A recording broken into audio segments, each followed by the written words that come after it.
Hey everyone, welcome back to our channel. Today we're diving deep into a topic that affects so many of us, whether you're a parent, a caregiver, or just someone interested in human behavior. We're talking about overprotective love and its unintended consequences. Have you ever wondered why some adults seem completely ungrateful even when they've been given everything by their parents? If that's ever crossed your mind, you're in the right place. In today's video, we're going to explore the complex dynamics between overprotective parents and their children, and how this kind of love can impact a child's ability to grow into an independent adult. We'll share some real-life stories that are truly eye-opening, about dependency, ungratefulness, and finding your own way in the world. You'll want to stick around, because by the end, we'll discuss how to set healthy boundaries that nurture true independence and stronger relationships. If you haven't already, be sure to subscribe to the channel, hit the notification bell so you don't miss out on future videos, and give this video a thumbs up if you find these insights valuable. Your support means a lot and helps us keep spreading these lessons. Alright, let's get right into it. The central story we're going to discuss today revolves around a 36-year-old woman named Sarah. Sarah's story is both heartbreaking and relatable. After enduring the painful dissolution of her marriage, she found herself returning to her mother's home. For Sarah, this place was both a refuge and a reminder of the life she wanted to escape. Emotionally drained, weighed down by a crushing sense of failure, and overwhelmed by mounting debt, Sarah felt utterly lost, as if she was wandering through a dark tunnel with no end in sight. Have you ever felt like everything's falling apart and you just need someone to make it all better? That's exactly what Sarah was feeling. But here's where things got even more complicated. She believed her mother's home would be the haven she desperately needed. Instead, it became a mirror that showed her every bad decision she'd made, especially one particular choice that changed everything. Sarah had invested a significant amount of her savings into a business venture with a friend she thought she could trust, someone she believed in so much that she didn't want to hear her mother's concerns. It's like that moment when you know you should listen to the voice of reason, but you choose to ignore it. Sarah knew, deep down, that her friend wasn't entirely honest. But she ignored those red flags and kept everything hidden from her mother. The investment went south, spectacularly. She lost all her hard-earned savings, and the financial fallout sent her even deeper into the abyss. And instead of owning up to her mistakes, Sarah doubled down. She asked her mother to borrow a large sum of money from relatives, hoping for a fresh start, to get a new business going, to somehow claw her way out. But that plan also crumbled under the weight of poor decisions and, honestly, a lack of planning. So here she was, with no money, even deeper in debt, and her family paying the price for her choices. Can you imagine the stress? The relentless calls from debt collectors, their voices echoing through the house, filling the rooms with anxiety. The family's home, which was supposed to be a place of comfort, had turned into a fortress under siege, constantly invaded by strangers demanding money and spewing threats. It wasn't just about the money anymore, it was about the emotional toll that came with it. It was about sleepless nights, tearful conversations, and a heavy cloud of hopelessness that just wouldn't lift. And then, instead of trying to improve her situation, Sarah took an even darker turn. She chose avoidance. She remained unemployed, nearly devoid of income, and worse yet, she left her young child in the care of her elderly mother. And where was Sarah? She was out, avoiding her problems, drinking, partying, laughing the nights away. Sure, it sounds fun, but in the end, it was just another escape, another way to avoid taking responsibility for her life. Her child, her mother, the debt, all of it took a back seat to the fleeting joy she found in ignoring reality. If you're still watching, please comment 1 below to let me know you're here with me. I want to know if this resonates with you, if you've ever experienced or witnessed something similar. Because what happens next in Sarah's story is crucial, not just for her, but for anyone who's been in a similar situation. Sarah's mother, bless her, finally reached her breaking point. And honestly, who could blame her? This was a mother who had given everything for her child, and yet here she was, being taken for granted day after day. With tears streaming down her face, she finally confronted Sarah. It wasn't a moment of anger, it was a moment of heartbreak. She pleaded with her daughter to grow up, to find her way in the world, to be the woman she had once dreamed of becoming. It wasn't about throwing her out or being cruel, it was about giving her the wake-up call she needed. But instead of seeing her mother's plea for what it was, a desperate attempt to help her, Sarah responded with bitterness and resentment. She couldn't see the sacrifices her mother had made for her. All she could see was her own pain, her own sense of being wronged by the world. This kind of victim mentality is something we see a lot in these kinds of situations. Sarah wasn't just avoiding responsibility, she was actively blaming her mother for her circumstances, for everything that had gone wrong. It's a psychological distortion that can become a black hole, pulling you further and further away from any kind of accountability or gratitude. And for Sarah's mother, the pain was unbearable. She had devoted years, her entire life, to protecting and nurturing her daughter, and now, that love was being thrown back in her face. This is where we start to see the real consequences of overprotective love.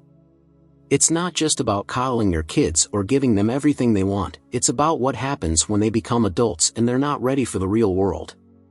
Sarah's mother's love had shielded her from the harshness of life, but it had also prevented her from learning the skills she needed to face those challenges on her own. And now, when faced with her mother's ultimatum, Sarah didn't rise to the occasion. She stayed where she was, trapped in her own narrative, clinging to the idea that she was a victim. If this story is hitting close to home, or if you know someone who's been through something similar, drop a comment below. Let's talk about it. Because these stories, they're more common than you might think, and they hold important lessons for all of us. By the end of this video, we're going to explore what Sarah could have done differently, and more importantly, what her mother could have done to avoid this painful outcome.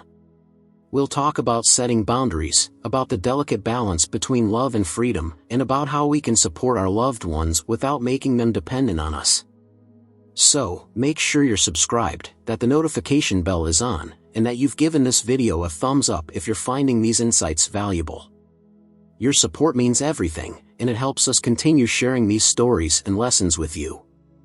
Stay tuned for part 2, where we'll take a look at another story, one that mirrors Sarah's in surprising ways, but with a completely different perspective. Next, we dive into another story, this time, about a man named James. James's life mirrors Sarah's in troubling ways, but with its own unique twists and lessons. James grew up in a household where everything was provided for him. His parents, always well-meaning, worked hard to make sure he had everything he needed and more. They believed that the best way to show love was to make sure their children never lacked anything, to keep them from facing hardships. But as James grew older, it became clear that all that comfort and support was coming at a cost. James found himself drifting through life without much of a plan.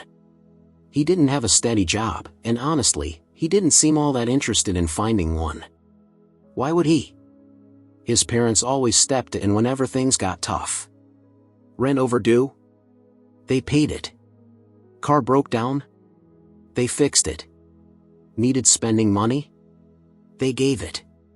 James had never been pushed to face the consequences of his choices, and as a result, he never really learned how to handle them. Now, this might sound pretty familiar. Maybe you know someone who's been in a similar situation, or maybe you've been there yourself.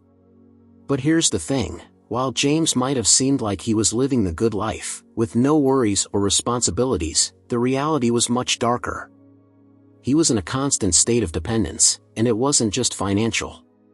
He depended on his parents for emotional support, for validation, for a sense of direction. And deep down, he knew it. He knew he was letting his life slip by without really taking control of it, and that knowledge weighed on him. James's social life was filled with shallow relationships and reckless behavior. He spent his days hanging out with friends who didn't have much going on either, indulging in the kind of pleasures that, while fun in the moment, never really led anywhere. Late-night parties, binge drinking, spending money on things he didn't need, it all became a way to avoid facing reality. And just like Sarah, James was running from responsibility. He was running from the idea that he needed to grow up, to stand on his own, to make something of his life. One of the pivotal moments in James's story came when he found himself betrayed by the very friends he thought had his back. He had gotten involved in a business idea, something that, on paper, looked like a quick way to make some cash. He trusted his friends completely, ignoring all the warning signs, because, frankly, he wanted to believe that everything would just work out. But it didn't. The people he trusted ended up taking advantage of him, and when everything fell apart, James was left with nothing. It was at this point that his brother stepped in.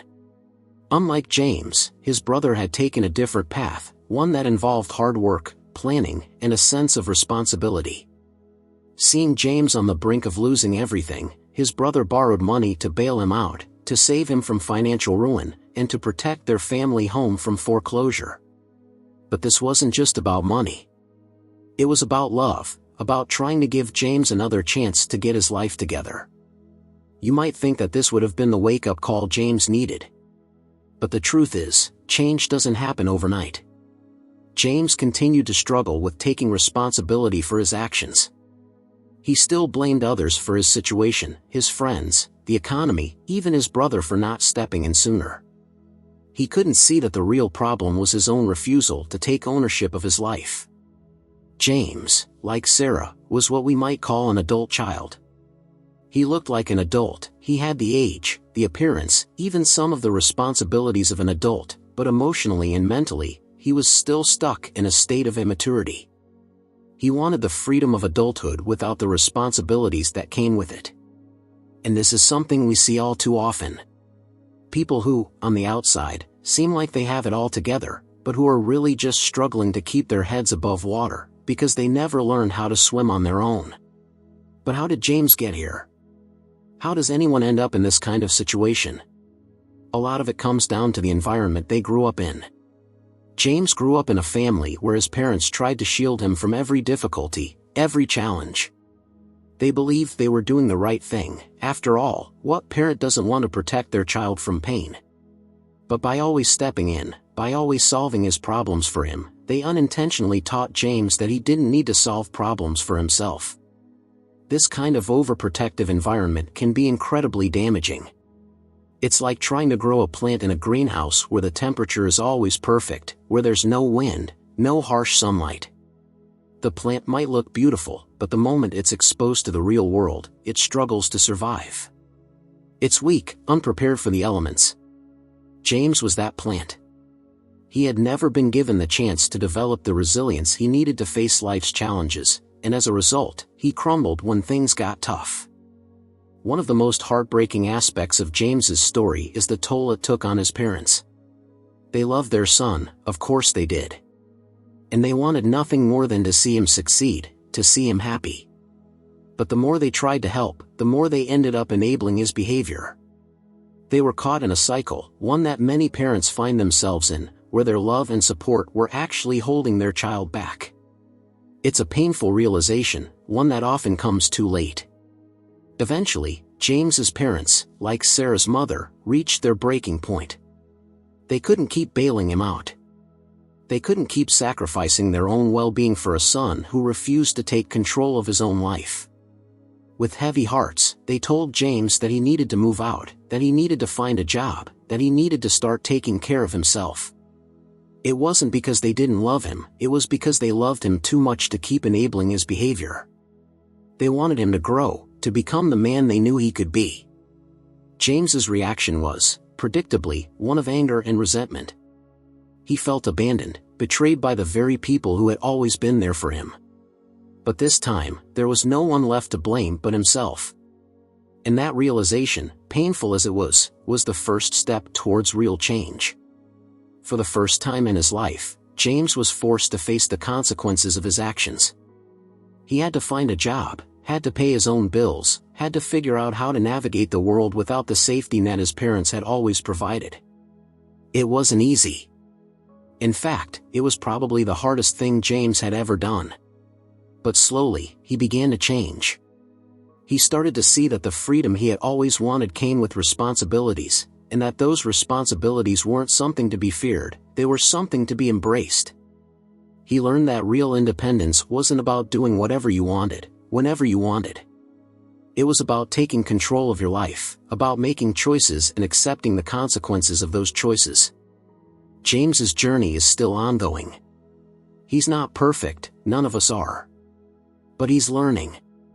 He's learning to be grateful for what he has, to appreciate the people who have stood by him, and to take responsibility for his own happiness. And that's really what it all comes down to, responsibility. The responsibility to grow, to learn, to become the best version of yourself. If you're still here with me, drop a comment below and let me know your thoughts. Have you ever known someone like James? Or maybe you've been in James's shoes yourself? Let's talk about it. Because these stories, they're not just stories. They're real, and they're happening all around us. And the more we talk about them, the more we can learn from them. Thanks for being here, and stay tuned for part 3, where we'll dive even deeper into the dynamics of overprotective love and the importance of setting boundaries. Let's continue our journey by exploring another powerful story, this time, about a younger brother named Michael, who lived in the shadow of his authoritarian older sibling. After the tragic loss of their parents, Michael found himself living under his brother's control. This story is about love, control, and the emotional scars that come from having your autonomy taken away by someone who, despite their good intentions, ends up causing more harm than good. Michael was in his early 20s when their parents passed away. Losing them was devastating. They had been his anchor, his source of comfort and stability. His older brother, David, took on the role of caretaker. David's intentions were good. He wanted to protect Michael from further pain, to guide him, to make sure he didn't make the same mistakes that many young people make when left without guidance.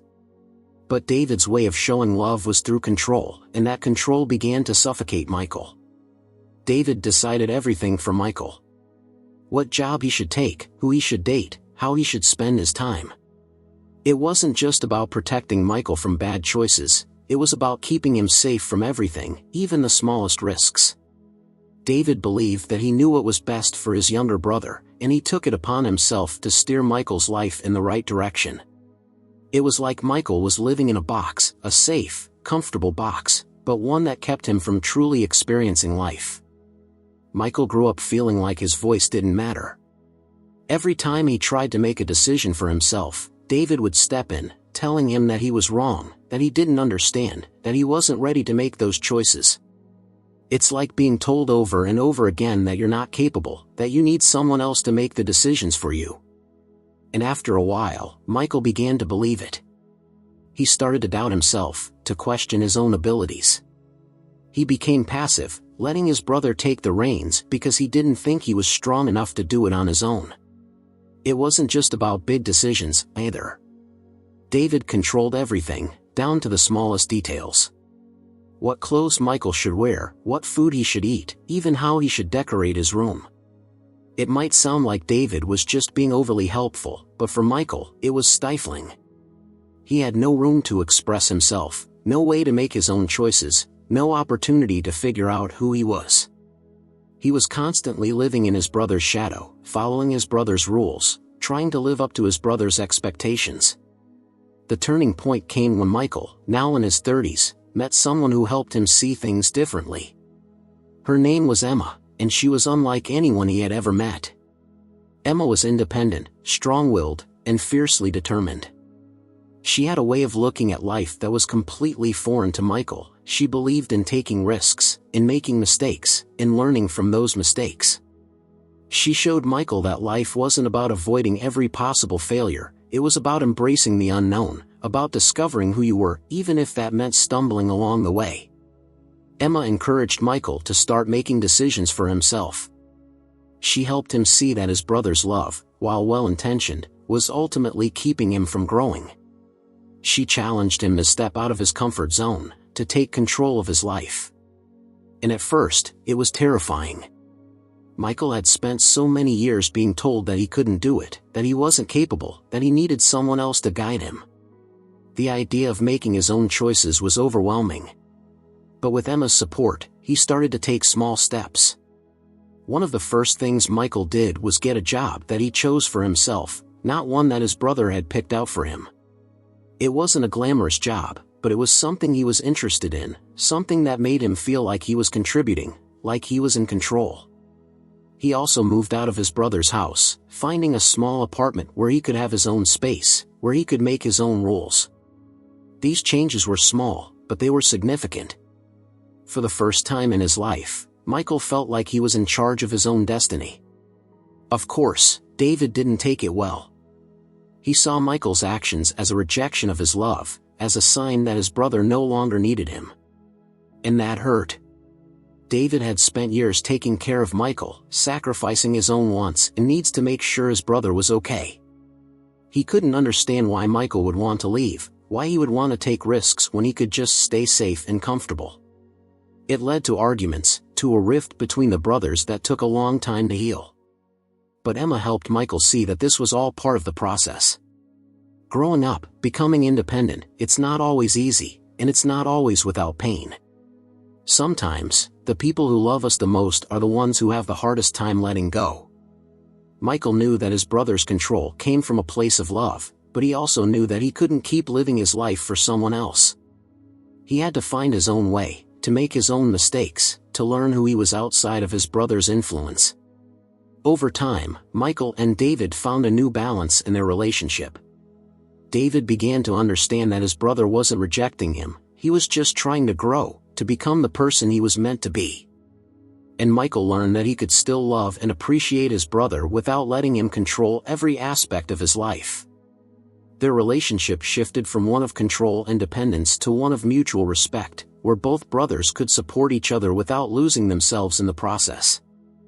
Michael's story is a powerful reminder of the importance of autonomy, of the need to let the people we love make their own choices, even if those choices lead to failure.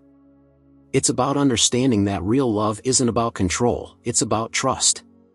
Trusting that the people we care about are capable of finding their own way, trusting that they can handle the ups and downs of life, trusting that they can grow, even if it means making mistakes along the way. If you're still watching, take a moment to comment below and let me know if any of this resonates with you. Have you ever had someone in your life who tried to control you out of love?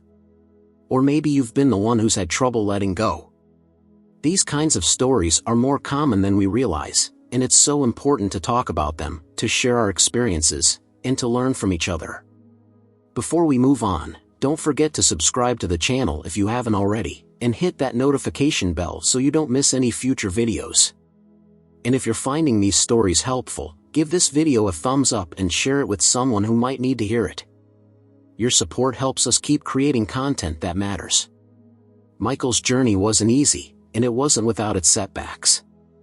There were times when he doubted himself, when he thought about going back to his brother, when he felt overwhelmed by the weight of his new responsibilities. But each time, he found the strength to keep going. He learned that independence wasn't about never needing anyone, it was about knowing when to ask for help and when to stand on his own. It was about finding a balance between relying on others and trusting himself. One of the most significant moments in Michael's journey came when he finally confronted his brother about how he had felt all those years. It wasn't an easy conversation. Michael had to be honest, to open up about the pain of feeling controlled, about the sense of helplessness that had followed him for so long. David listened, and for the first time, he began to understand. He began to see that his love, while well-meaning, had also been a form of imprisonment. He apologized, and in that moment, their relationship began to heal. Michael's story teaches us that love is complex. It's not always easy to know the right thing to do, especially when it comes to the people we care about the most. But sometimes, the most loving thing we can do is to step back, to let go, to allow the people we love to face the world on their own terms. It's about trusting them, and it's about trusting ourselves, trusting that we've done our part, and that they're capable of doing the rest. If you've made it this far, I want to thank you for being here, for listening, and for being part of this conversation.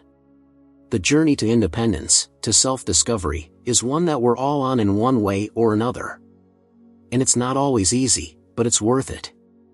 Stay tuned for part 4, where we'll continue to explore these themes and share more stories that can help us all learn and grow.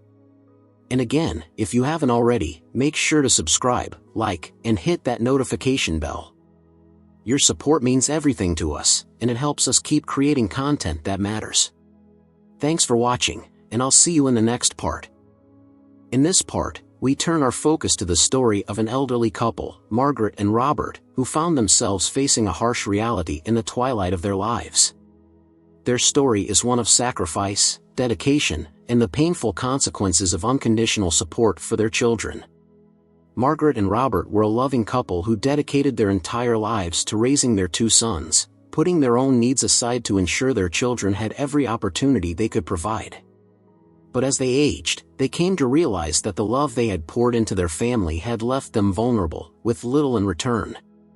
Margaret and Robert both held respectable jobs in public service. They were far from wealthy, but they managed their finances carefully, saving diligently and living modestly to provide for their children. When their sons, Thomas and Peter, were growing up, Margaret and Robert made sure they were supported in every way possible, from the best schools they could afford to extracurricular activities that enriched their lives. They sacrificed vacations, luxuries, and even their own dreams, all in the name of giving their sons a better future. When Thomas graduated from college, Margaret and Robert were overjoyed. They wanted to see him succeed, to step into the world confidently. They used their connections to help him secure a position in a reputable public enterprise, and when he decided to marry his college sweetheart, they gave him a generous sum for a down payment on a new home. They believed that by providing this financial help, they were giving their son a strong foundation on which to build his life. They also helped him purchase his first car, believing that these gifts would allow him to focus on building his career and family without the burden of financial stress.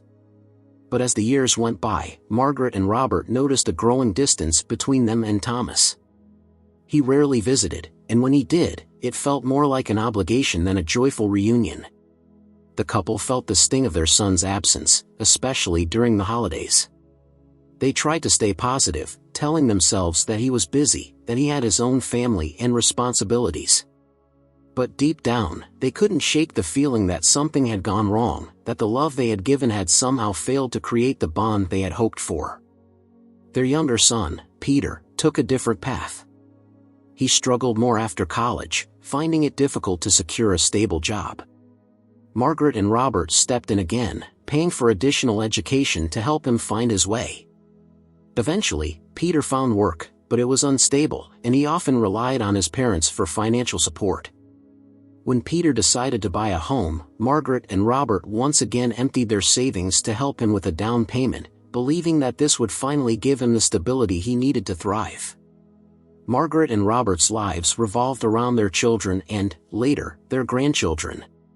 When their sons started their own families, the elderly couple offered to help care for their grandchildren, believing it was their duty and privilege as grandparents. Margaret retired early to look after Thomas's child, and Robert followed suit a few years later, dedicating his time to Peter's daughter. They believed that by being there for their children and grandchildren, they were creating a legacy of love and support that would be remembered and cherished. But as the years passed, Margaret and Robert began to feel the weight of their sacrifices. Despite their constant support, they rarely heard from their sons unless they needed something. The couple began to notice that their sons only called when they had a problem that needed solving or a bill that needed paying. There were no spontaneous visits, no heartfelt thank you for all the help they had given over the years. The warmth and joy that should have filled their home during family gatherings were replaced by a sense of obligation and distance. One New Year's Eve, Thomas visited with his family, but he brought nothing, no gifts, no food to share, nothing to mark the occasion. Margaret and Robert were hurt, but they didn't say anything. Instead, they tried to focus on the joy of having their grandchildren around. When they finally voiced their disappointment, hoping for some acknowledgement, Thomas's response left them stunned. He said, "Since you're getting old, you don't need much anyway." The coldness of his words cut deeply, leaving them feeling unappreciated and disposable. Peter, too, added to their pain. Despite the countless times they had helped him financially, he began to demand even more, requesting a large sum of money for a new car, even though he already had one. When they refused, citing their dwindling savings and need for security in their old age, Peter became distant, barely visiting and often leaving quickly when he did. The couple realized that their sons had grown to see them not as parents to be cherished, but as a resource to be used whenever convenient. Margaret and Robert's health began to decline. Margaret needed knee surgery, and Robert had an accident that left him with a broken leg. They hoped their sons would come to help, that in their time of need, their children would finally be there for them. But their sons were too busy. They made excuses, citing work commitments and other obligations. Margaret and Robert were left alone to hire caregivers, feeling more isolated and heartbroken than ever before. The couple often sat together, reflecting on their lives, wondering where they had gone wrong. They had given everything for their children, believing that their sacrifices would be repaid with love, gratitude, and companionship in their old age. But instead, they found themselves alone, their children distant and ungrateful. They began to realize that their constant support had created a sense of entitlement in their sons, a belief that their parents would always be there to fix everything, to provide without expecting anything in return. Margaret and Robert decided to make a change. They knew they couldn't go back and undo the past, but they could take steps to protect themselves in the future. They stopped giving money to their sons, instead focusing on securing their own well-being. They even discussed moving into a retirement community, where they could find companionship and care without relying on their children. It was a painful decision, but it was one that brought them a sense of peace, a way to reclaim some of the autonomy they had lost over the years. Their story is a sobering reminder of the importance of boundaries, even in the most loving relationships. Margaret and Robert's love for their children was boundless, but without boundaries, that love became enabling. Their sons never learned to stand on their own because they never had to. They never learned the value of sacrifice because they were never asked to make any. And in the end, the lack of boundaries led to a lack of respect and appreciation. If you're still here with me, drop a comment below and let me know what you think about Margaret and Robert's story. Have you ever found yourself giving too much, only to feel unappreciated? Or maybe you've seen this happen to someone you love. It's a difficult topic, but it's one that we need to talk about. Because love, without boundaries, can end up hurting both the giver and the receiver.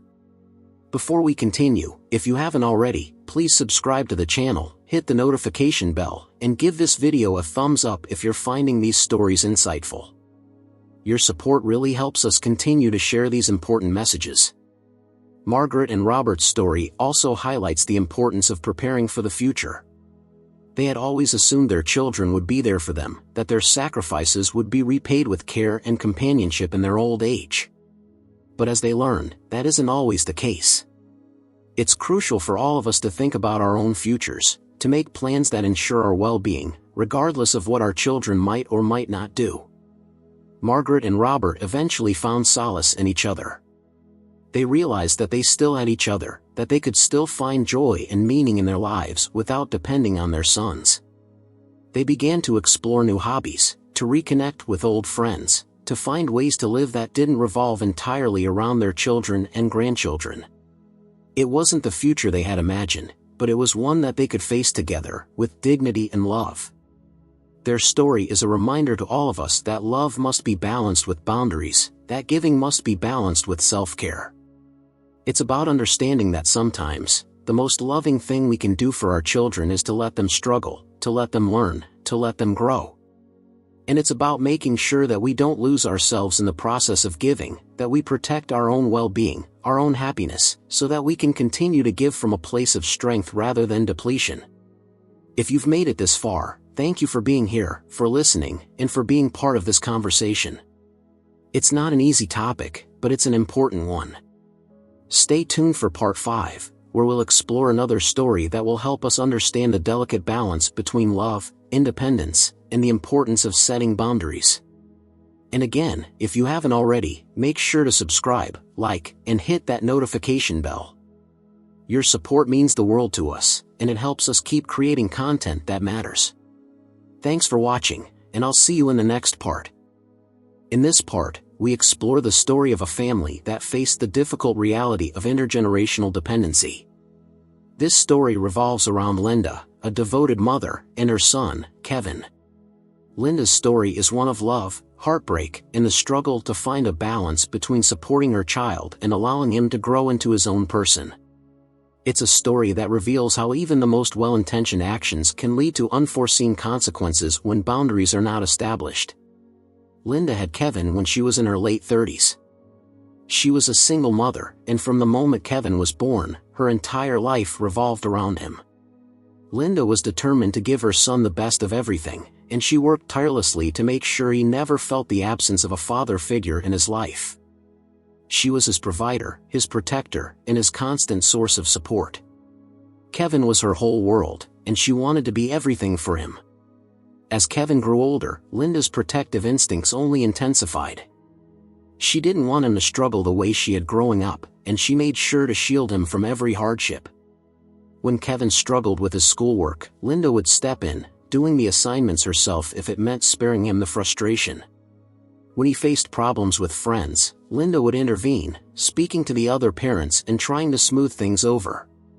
She even chose his hobbies for him, believing that she knew what was best for him. But Linda's love, while well-intentioned, began to have unintended consequences. Kevin grew up without learning how to solve problems for himself. He became accustomed to his mother always being there to fix things, to take care of every issue, big or small. He didn't learn how to face challenges, how to deal with failure, or how to pick himself up when things didn't go his way. Linda's constant involvement, her desire to protect him from every hurt, left Kevin unprepared for the realities of adult life. When Kevin graduated from high school, he decided he wanted to go to college. Linda was thrilled and immediately set about making sure he had everything he needed. She paid for his tuition, bought him a car, and even found an apartment close to campus so he wouldn't have to deal with the stress of living in a dorm. But despite all of Linda's efforts, Kevin struggled. He couldn't keep up with his classes, and he often skipped lectures, spending his time playing video games or hanging out with friends instead. He had never developed the discipline or the resilience needed to succeed in such an unstructured environment.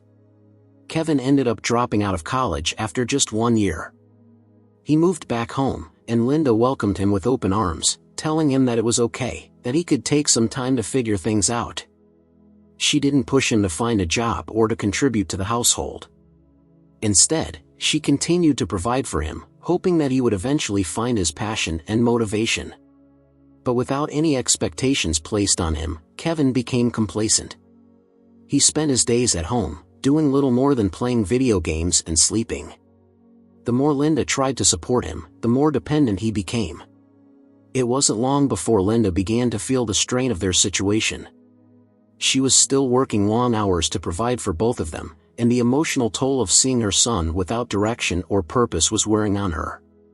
She tried to encourage Kevin to apply for jobs, but he always had an excuse. He wasn't qualified, he didn't know what he wanted to do, he was too anxious to face interviews. Linda, not wanting to push him too hard, would back off, telling herself that he just needed more time. The turning point came when Linda lost her job. Suddenly, the security they had both relied on was gone, and Linda was faced with the harsh reality that she could no longer provide for Kevin in the way she had always done. She tried to talk to Kevin about finding work, about helping out with the bills, but he was resistant. He didn't know how to navigate the job market, and the idea of having to take responsibility for himself was overwhelming. Linda realized, with a heavy heart, that her well-meaning protection had left her son ill-equipped to face the world on his own. For the first time, Linda had to set boundaries with Kevin. She told him that he needed to find a job, that he needed to start contributing to the household. It was one of the hardest things she had ever done, telling her son, who she had always tried to protect, that he needed to take responsibility. Kevin was angry. He felt betrayed by his mother, the one person who had always been there for him. He accused her of giving up on him, of not caring about him anymore. The arguments were painful, and there were times when Linda doubted herself, wondering if she was doing the right thing. But Linda knew that if she didn't push Kevin to grow, he would never be able to stand on his own. She began to take small steps to help him gain independence. She encouraged him to start by applying for part-time jobs, to take on small responsibilities around the house. It was a slow process, and there were many setbacks along the way. Kevin would get a job, only to quit after a few weeks when things got tough. He would start contributing to the bills, only to ask Linda for money when he ran out. Despite the challenges, Linda remained steadfast. She knew that the path to independence was not a straight line, and she was willing to walk it with Kevin, even if it meant facing his anger and frustration. Slowly, Kevin began to change. He found a job that he enjoyed, something that gave him a sense of purpose. It wasn't a high-paying job, but it was his, and it was a step towards taking control of his own life. He began to take pride in his work, to see the value in contributing to something outside of himself. Kevin also started to take more responsibility at home. He began helping with the chores, cooking meals, and managing his own finances. These were small victories, but for Linda, they were monumental. She saw her son starting to grow into the person she had always believed he could be. It wasn't easy, and there were still days when Kevin would slip back into old habits, but the progress was there, and it was real. Linda's journey with Kevin is a powerful reminder of the importance of boundaries in parenting. Love, without limits, can lead to dependency. By trying to protect Kevin from every hardship, Linda had unintentionally kept him from developing the skills he needed to thrive as an adult. It was only when she set boundaries, when she pushed him to take responsibility, that Kevin began to grow. And while it was painful for both of them, it was also necessary. Kevin needed to struggle in order to learn, and Linda needed to let go in order to allow him to do so. If you're still here with me, drop a comment below and let me know your thoughts on Linda and Kevin's story. Have you ever struggled with setting boundaries with someone you love? Or maybe you've been on the receiving end, where someone had to push you to grow. These are not easy conversations to have, but they are so important. Let's share our experiences and learn from each other. Before we continue, if you haven't already, please subscribe to the channel, hit the notification bell, and give this video a thumbs up if you're finding these stories meaningful. Your support helps us keep creating content that matters. Linda and Kevin's story also highlights the importance of allowing our loved ones to experience failure. It's natural to want to protect the people we care about, to shield them from pain and disappointment. But sometimes, the most loving thing we can do is to step back and let them fall, knowing that we will be there to support them as they get back up. Failure is not the end, it's a part of growth, a part of learning, a part of becoming resilient. Linda eventually found a new job, one that allowed her to focus more on her own well-being. She began to take care of herself, to pursue her own interests, to reconnect with friends she had lost touch with over the years.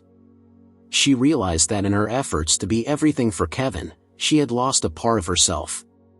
By allowing Kevin to take responsibility for his own life, she was also giving herself the freedom to live her own. It was a journey of growth for both of them, a journey towards independence, mutual respect, and love that was no longer defined by dependency. If you've made it this far, thank you for being here, for listening, and for being part of this conversation. The journey to independence, both for ourselves and for those we love, is filled with challenges, but it's also filled with opportunities for growth. Stay tuned for part 6, where we will continue to explore the dynamics of love, boundaries, and the importance of allowing space for growth. And again, if you haven't already, make sure to subscribe, like, and hit that notification bell. Your support means the world to us, and it helps us keep creating content that matters. Thanks for watching, and I'll see you in the next part. As we come to the final part of this video, let's explore another story that touches on the delicate balance of love, independence, and setting boundaries. This time, it's about an elderly man named Henry, who found himself facing loneliness after a lifetime of giving everything to his family. Henry's story is a poignant reminder that while giving is beautiful, giving without expecting anything in return can sometimes lead to heartache when boundaries are not respected. Henry spent most of his life as a devoted husband and father. He had 2 sons, Sam and Alex, and he worked tirelessly to provide them with everything they needed. Henry's job as a factory worker was demanding, often requiring long hours and leaving him exhausted by the end of each day. But he never complained. Every ounce of energy he had went into making sure his children had a better life than he did. Henry's wife passed away when the boys were still in high school, leaving him to raise them on his own.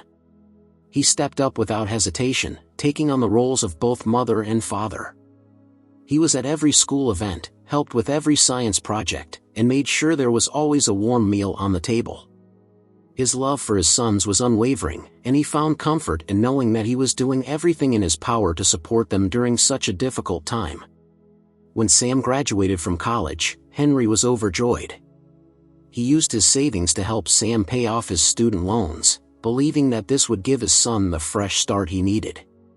He did the same for Alex when it was his turn to graduate. Henry wanted his children to have opportunities that he never had, and he was willing to sacrifice his own comfort to make that happen. He never expected anything in return, he just wanted his sons to be happy and successful. As the years went by, both Sam and Alex moved away to start their own families. Henry was proud of his sons, but he also began to feel the weight of loneliness. The house that was once filled with laughter and activity now felt empty and quiet. He reached out to his sons, hoping to stay involved in their lives, but they were always busy. Work, family, commitments, there was always something that kept them from visiting or even calling regularly. Henry tried to stay positive, telling himself that this was just part of life, that his sons were busy building their own futures. But as the months turned into years, he couldn't ignore the growing sense of isolation. He rarely saw his sons, and when he did, it was often a brief visit, filled with awkward small talk and a sense of distance that he couldn't quite understand. He had given everything for his family, but now, in his old age, he felt forgotten. One winter, Henry fell ill. It wasn't anything too serious, but it was enough to make daily tasks difficult. He called Sam, hoping that his son might be able to come and help him for a few days. Sam, however, was too busy with work and his own family obligations. He suggested that Henry hire someone to help him, promising to visit when he had more time. Henry then called Alex, who was similarly occupied and unable to come. Henry understood, his sons had their own lives, their own responsibilities, but the rejection still hurt deeply. For the first time, Henry realized that he needed to take care of himself, that he could no longer rely on the idea that his children would be there for him when he needed them. It was a painful realization, one that forced him to confront the reality of his situation. He had spent his entire life giving to others, but now, when he needed support, there was no one to lean on. He decided that he needed to make some changes, not because he didn't love his sons, but because he needed to love himself as well. Henry began to reach out to his neighbors, people he had lived near for years but never really gotten to know. He started attending community events, joining a local book club, and even volunteering at the community center. It wasn't easy at first. Henry was used to keeping to himself, and the idea of putting himself out there was daunting. But he knew that if he wanted to find connection, he needed to take the first step. Slowly, Henry began to build a new community around himself. He found comfort in the friendships he made, in the simple joys of spending time with others who cared about him. He no longer waited for his sons to call or visit. Instead, he focused on creating a life that brought him happiness and fulfillment. He still loved his sons deeply, but he understood that his well-being could not depend solely on them. He needed to find his own way, to create a life that was meaningful, even without their constant presence. One of the most important lessons Henry learned was the value of setting boundaries, even with the people we love most. He realized that his willingness to give everything to his sons had, in some ways, prevented them from seeing him as a person with his own needs and desires. He had always been there, always ready to help, and in doing so, he had unintentionally made himself invisible. By setting boundaries, by focusing on his own well-being, Henry was able to redefine his relationship with his sons, one that was based on mutual respect rather than dependency. Eventually, Sam and Alex began to notice the changes in their father. They saw that he was no longer waiting for them to be a part of his life, he was out there living it. They began to reach out more, not out of obligation, but out of genuine interest in their father's life. They wanted to know about the book club, about the friends he had made, about the projects he was working on at the community center. The relationship between Henry and his sons began to evolve. It was no longer one-sided, with Henry giving and his sons taking. It became a relationship where they could all give and receive, where they could all support each other in meaningful ways. If you're still watching, take a moment to comment below and let me know your thoughts on Henry's story. Have you ever found yourself in a situation where you felt like you were giving too much and not getting enough in return? Or maybe you've realized the importance of setting boundaries in your own relationships. These stories are so important because they remind us that love is not just about giving, it's also about knowing when to take care of ourselves.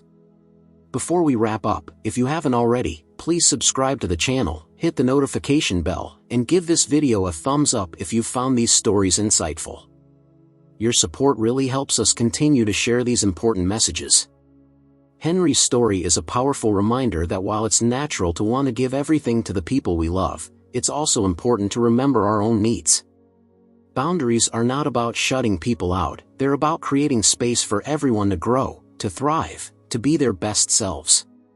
By setting boundaries, by taking care of ourselves, we create relationships that are healthier, more balanced, and ultimately more fulfilling. Henry learned that it was okay to say no, that it was okay to put himself first sometimes. He learned that his worth wasn't tied to how much he could give to others, but to the person he was, to the love and kindness he brought into the world. And in doing so, he found a new sense of peace, a new sense of belonging, and a new sense of purpose. As we come to the end of this video, I want to thank you all for being here, for listening, and for being part of this conversation. The journey to finding balance in our relationships is not always easy, but it's a journey that is worth taking. It's about learning to love others while also loving ourselves, about giving without losing who we are, about setting boundaries that allow everyone to grow. If you've made it this far, I truly appreciate you. Please share your thoughts in the comments, let's keep this conversation going. And if you haven't already, make sure to subscribe, like, and hit that notification bell. Your support means the world to us, and it helps us keep creating content that matters. Thank you again for watching, and I hope to see you in the next video. Remember, love is about balance, and sometimes, the most loving thing we can do is to take care of ourselves so that we can be there for the people we love in the best way possible. Take care, and see you next time.